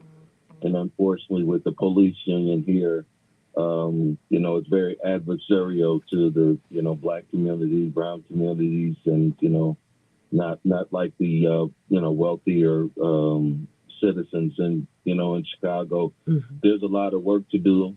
In my opinion, American policing is so antiquated with the times. And President Obama tried to come to some correction and get policing up to speed with the times it was with the 21st century policing. And there was pushback to, you know, kind of federalize police where everyone's kind of on one accord, police officers, certain standards and stuff like that. And then there was a major pushback on that even to this day. And even when the former President Trump was in, when he had Jeff Sessions, they pushed back majorly on any, you know, consent decrees and stuff like that. They said their focus would be, you know, other things. But it needs to stand to the forefront because we've lost some good citizens, you know, with these illegal policing.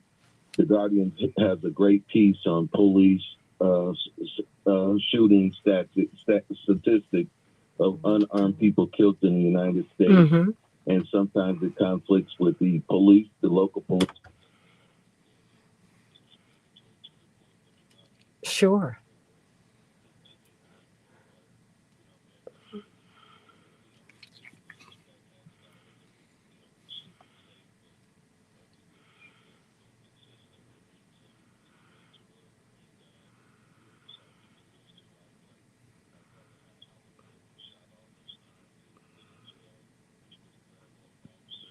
Sure. Breonna Taylor. I mean, it happens all the time, or it almost happens, because you don't have to just get killed. You can get beaten. You can be assaulted. A lot of women have been sexually assaulted, and that is not discussed. But I need you to wrap things up so that I can get to someone else.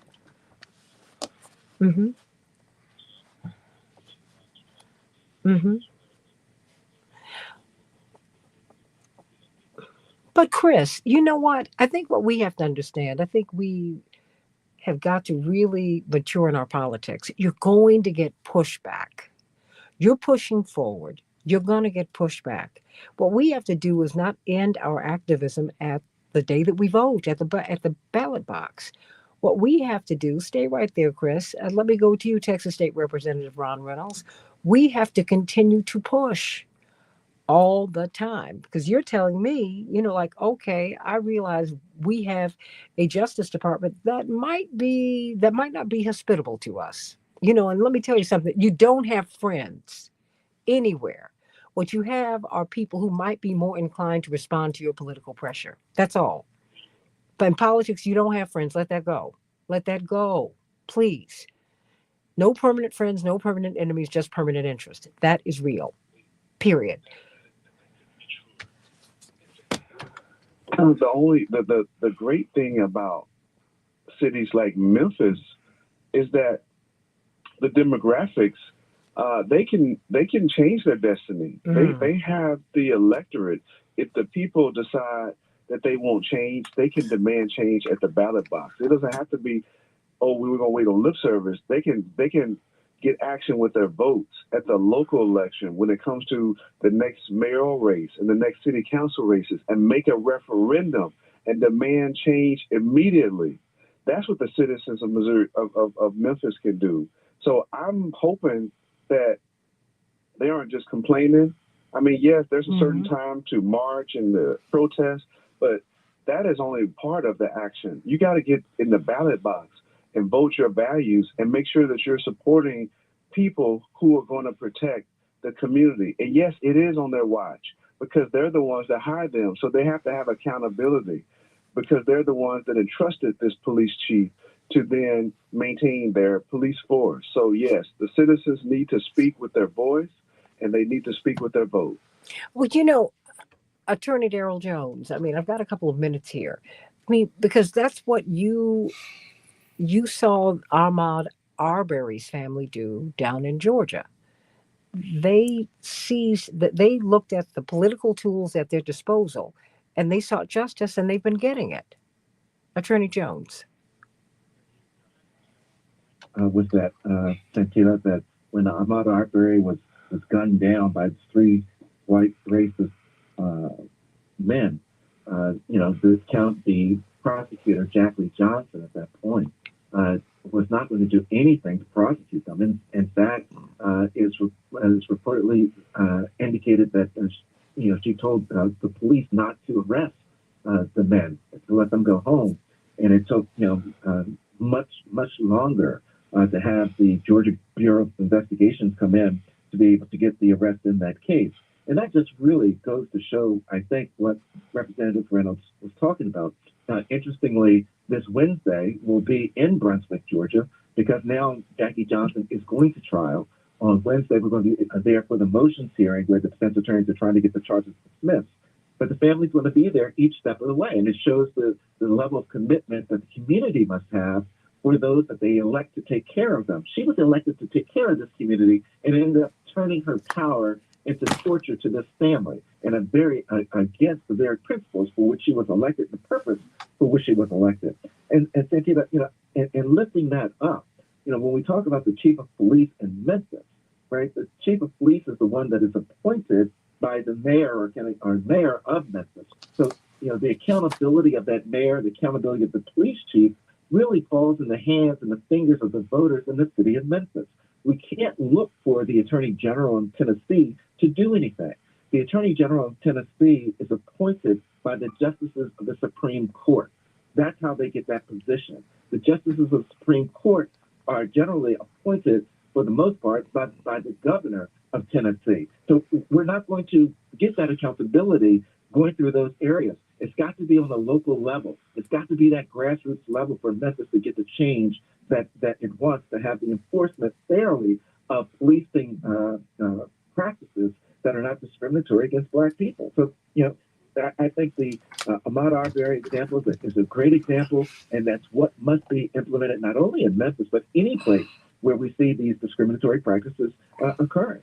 When we get back, I want to get closing thoughts from everyone. Please let us understand that, we're at the beginning of the process of activism. That's right. November 5th was the beginning, not the end. It was the beginning. Now we've got to fight. You don't get what you deserve, Reverend Jackson has taught us. You get what you negotiate. We have to negotiate. I don't care who is in office. Don't lament who's coming in. Figure out a way to deal with them. When LBJ, Lyndon Baines Johnson, became president, there was a lot of fear and trepidation because the Black community said, look, this is a guy from Texas who's not been very, very hospitable to us. He's not been very warm, not been very open. Well, guess what? We were in the streets, and not just in the streets, because marching is the end of what you do. It's a demonstration of the work that you have been doing leading up to the march. And beyond the march is a lot of work that you're doing. A constant negotiation, education.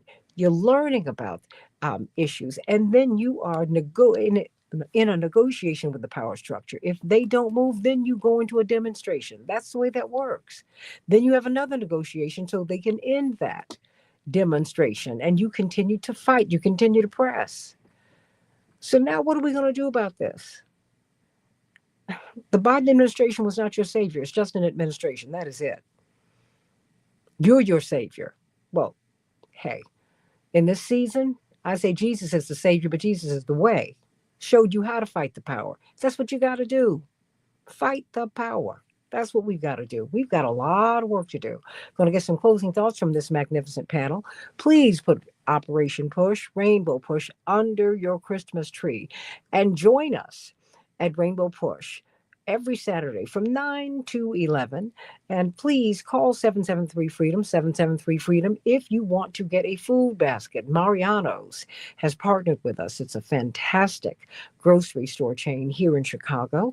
And they are giving, you get chicken, you get vegetables, you get a lot of great, great, great stuff. But we need you to go on and get registered and show up at Push between 9 and 10 on Saturday, and from 10 to 11, stay with the meeting, and then afterwards we are passing out those baskets. So we need you to be there, and we need you to get registered. But we're not going to turn anyone away. That is not what we do. Back with closing thoughts here on Keep Hope Alive with Reverend Jesse Jackson. Back in just a few minutes.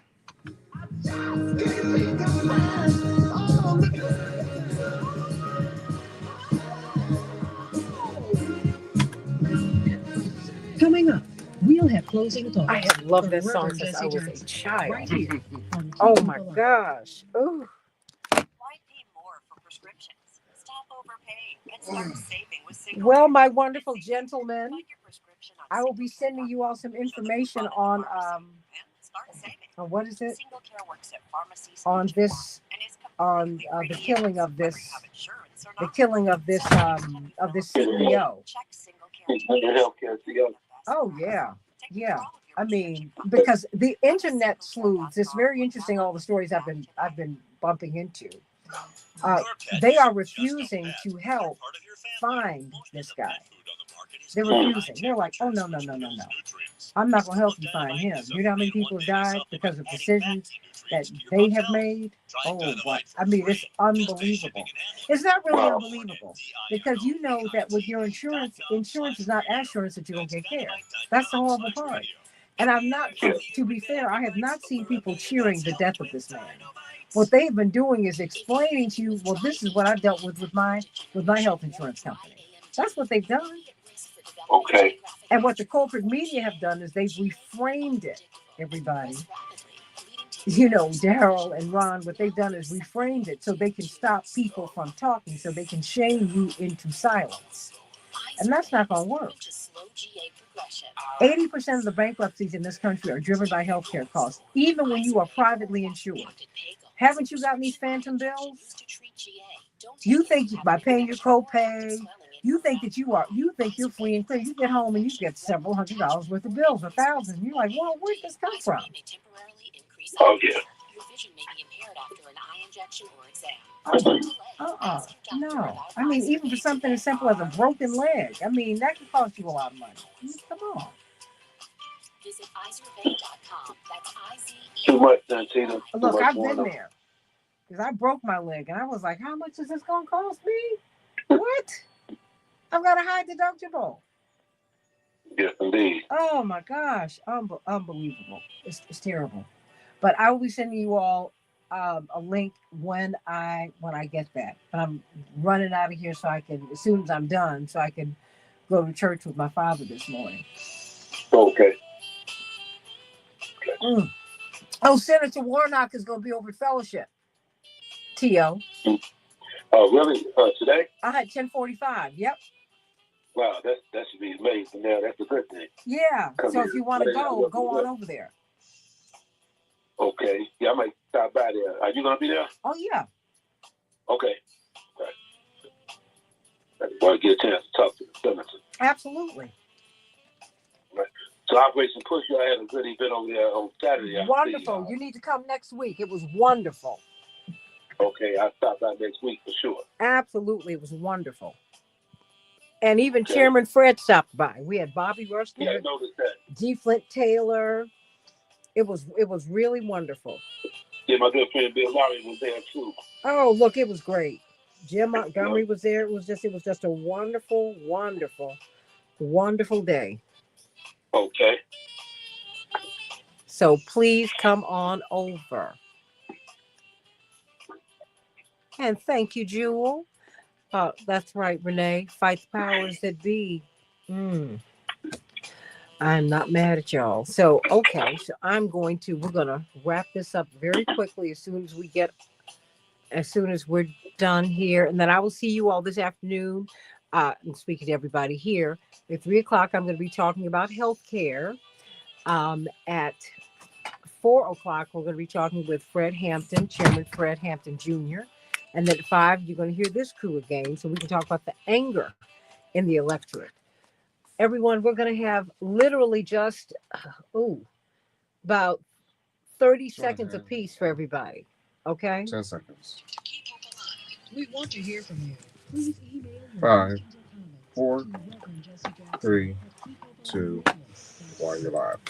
Hey, everybody. Closing thoughts on Keep Hope Alive with Reverend Jesse Jackson. I'm Santita Jackson trying to hold my mic this day. Oh my gosh. T.O. Hardeman, your book is entitled what? And what is your closing thought? Interrupting Gun Violence, the Public Health Approach. You can find the book on Amazon. My closing thoughts would be basically, just think about Chicago here. There is a consent decree, but 70% of the benchmarks have not been met. What good is a consent decree if the people in power are not trying to really implement it on the highest level? So we just have to continue to work out here. And I want people across the world to know that you have a lot of people that are speaking up for you all on a daily basis, and we continue to fight the power as long as it's the right thing to do at that day and time. So that'll be my closing. Amen. And of course, on WOL at 12 noon Eastern Standard Time every Tuesday, you can hear Barbara Arnwine, Attorney Barbara Arnwine, and Attorney Daryl Jones. 30 seconds for you, Attorney Jones. Thank you, Santita. Yeah, I encourage everyone to remember that all politics are local. And so when we're talking about what's happening in Memphis, In order for Memphis to be fully protected, they're going to have to vote in local officials that are going to protect the interests of the citizens. All politics are local. Be certain to get out there and vote someone in office that's going to protect your interests. The last 30 seconds of the show belong to you, Texas State Representative Ron Reynolds. Well, Santita, this is a prevailing problem, and that should be a wake-up call, not just for Memphis, but for other police departments across the country. So we need to continue to be vigilant at the local level and holding our city officials accountable to the police departments that they oversee, and always speak truth to power. And remember, everybody, on behalf of Reverend Jesse Jackson, Jeremy Geiger, and Santita Jackson, you must remember to keep hope alive. God bless you.